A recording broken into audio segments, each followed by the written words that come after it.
Dépistage du coronavirus, ces médecins qui ont menti sur les symptômes pour faire passer des tests.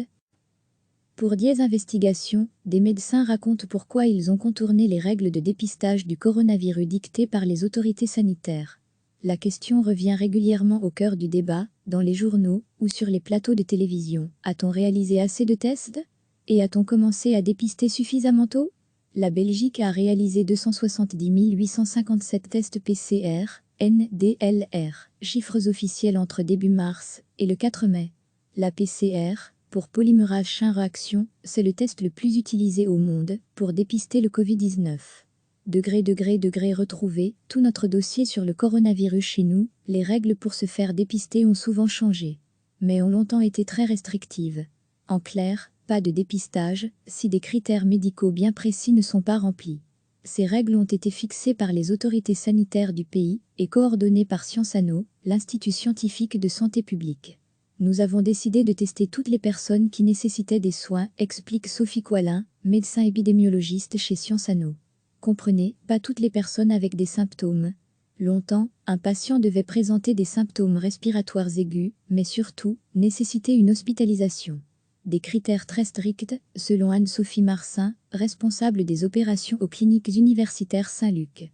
En un mois de temps, 1278 personnes se sont présentées pour un dépistage devant nos centres de tri.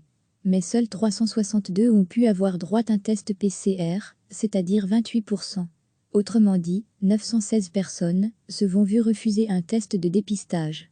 À Saint-Luc, comme dans d'autres hôpitaux belges, des milliers de patients sont donc repartis infectés par le Covid-19, sans dépistage, avec la recommandation de se confiner. Pendant que la population se confine, le monde médical réagit. Le dépistage du personnel soignant s'est basé sur des critères ridicules, nous raconte ce médecin, qui désire rester anonyme. Il travaille dans un important hôpital du pays. Il nous parle de la fièvre, un symptôme très décrié. Beaucoup de porteurs du virus ne font pas de fièvre. Ce critère était scientifiquement ridicule. Pour réaliser des tests PCR et remplir les conditions imposées par les autorités sanitaires, beaucoup de médecins, comme moi, ont menti. Nous avons mentionné de faux symptômes. Le but, pouvoir enfin tester le personnel soignant en première ligne. Les critères de dépistage sont aussi d'application pour les collectivités, comme les maisons de repos. Jusqu'il y a peu, seules les personnes ayant des symptômes respiratoires aigus pouvaient être testées. Une décision qui peut surprendre, car les chiffres officiels publiés par Sciences Anno le démontrent. Une grande partie des victimes du virus sont des octogénaires. Et beaucoup vivaient dans des maisons de repos. Cette surmortalité, certains l'ont anticipée. Il fallait tester le personnel soignant et les résidents beaucoup plus tôt, assure un médecin généraliste, qui désire également garder l'anonymat. Car lui aussi a triché. J'ai menti, oui, pour le bien de mes patients. Ce médecin traitant suit plusieurs patients d'une même maison de repos, dans le Hainaut. Fin mars, il demande aux autorités fédérales et régionales des tests PCR pour le personnel soignant, car il soupçonne une épidémie au sein de l'institution. Ces tests lui sont refusés, car à l'époque, les employés ne remplissent pas les critères pour avoir droit au dépistage. Nous savions ce qu'il nous restait à faire. Nous avons demandé des PCR et avons menti pour chaque demande. Autrement, nous n'aurions pas pu envoyer les tests au laboratoire. Le résultat des tests est sans appel. Sur les 48 membres du personnel soignant, un tiers d'entre eux sont positifs au coronavirus. Aucun ne présentait de symptômes. Des soignants qui auraient pu également contaminer le reste de la résidence. Pour ce médecin, aucun doute, les critères médicaux étaient trop stricts. Et la décision de dépister systématiquement est arrivée trop tard. Ces faits, nous les avons rapportés chez Sciences Anno.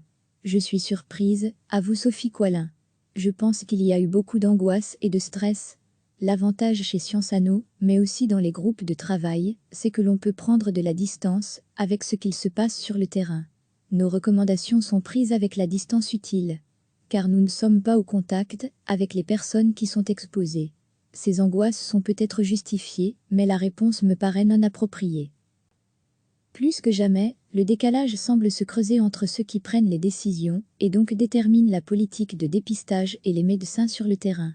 À l'heure du déconfinement, et pour de nombreuses semaines encore, le dépistage reste un enjeu majeur, au centre de toutes les préoccupations. Recevez chaque matin l'essentiel de l'actualité. Pour Dièse Investigation, des médecins racontent pourquoi ils ont contourné les règles de dépistage du coronavirus dictées par les autorités sanitaires. La question revient régulièrement au cœur du débat, dans les journaux ou sur les plateaux de télévision. A-t-on réalisé assez de tests?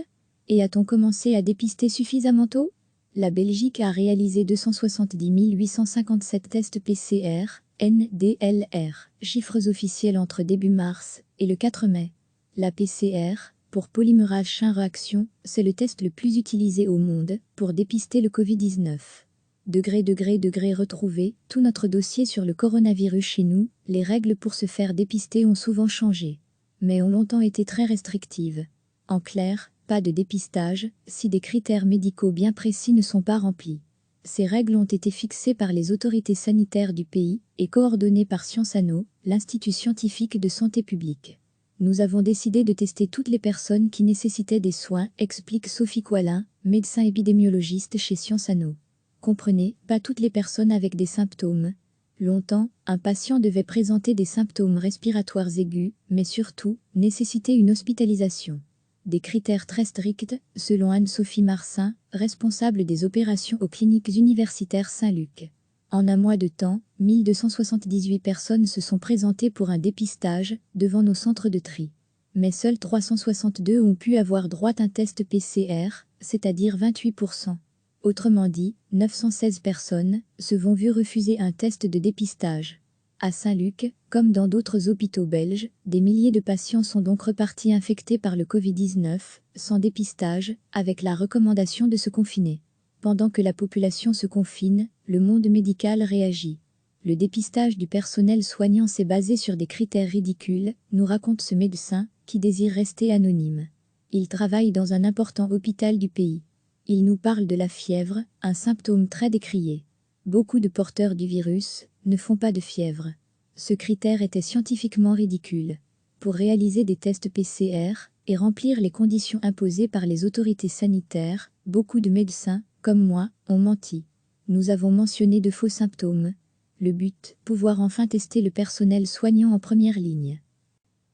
Les critères de dépistage sont aussi d'application pour les collectivités, comme les maisons de repos. Jusqu'il y a peu, seules les personnes ayant des symptômes respiratoires aigus pouvaient être testées. Une décision qui peut surprendre, car les chiffres officiels publiés par Sciences Anno le démontrent. Une grande partie des victimes du virus sont des octogénaires. Et beaucoup vivaient dans des maisons de repos. Cette surmortalité, certains l'ont anticipée. Il fallait tester le personnel soignant et les résidents beaucoup plus tôt, assure un médecin généraliste, qui désire également garder l'anonymat. Car lui aussi a triché. J'ai menti, oui, pour le bien de mes patients. Ce médecin traite ensuite plusieurs patients d'une même maison de repos, dans le Hainaut. Fin mars, il demande aux autorités fédérales et régionales des tests PCR pour le personnel soignant, car il soupçonne une épidémie au sein de l'institution. Ces tests lui sont refusés, car à l'époque, les employés ne remplissent pas les critères pour avoir droit au dépistage. Nous savions ce qu'il nous restait à faire. Nous avons demandé des PCR et avons menti pour chaque demande. Autrement, nous n'aurions pas pu envoyer les tests au laboratoire. Le résultat des tests est sans appel. Sur les 48 membres du personnel soignant, un tiers d'entre eux sont positifs au coronavirus. Aucun ne présentait de symptômes. Des soignants qui auraient pu également contaminer le reste de la résidence. Pour ce médecin, aucun doute, les critères médicaux étaient trop stricts. Et la décision de dépister systématiquement est arrivée trop tard. Ces faits, nous les avons rapportés chez Sciences Anno. Je suis surprise, avoue Sophie Coilin. Je pense qu'il y a eu beaucoup d'angoisse et de stress. L'avantage chez Sciences Anno, mais aussi dans les groupes de travail, c'est que l'on peut prendre de la distance avec ce qu'il se passe sur le terrain. Nos recommandations sont prises avec la distance utile. Car nous ne sommes pas au contact avec les personnes qui sont exposées. Ces angoisses sont peut-être justifiées, mais la réponse me paraît non appropriée. Plus que jamais, le décalage semble se creuser entre ceux qui prennent les décisions et donc déterminent la politique de dépistage et les médecins sur le terrain. À l'heure du déconfinement, et pour de nombreuses semaines encore, le dépistage reste un enjeu majeur, au centre de toutes les préoccupations.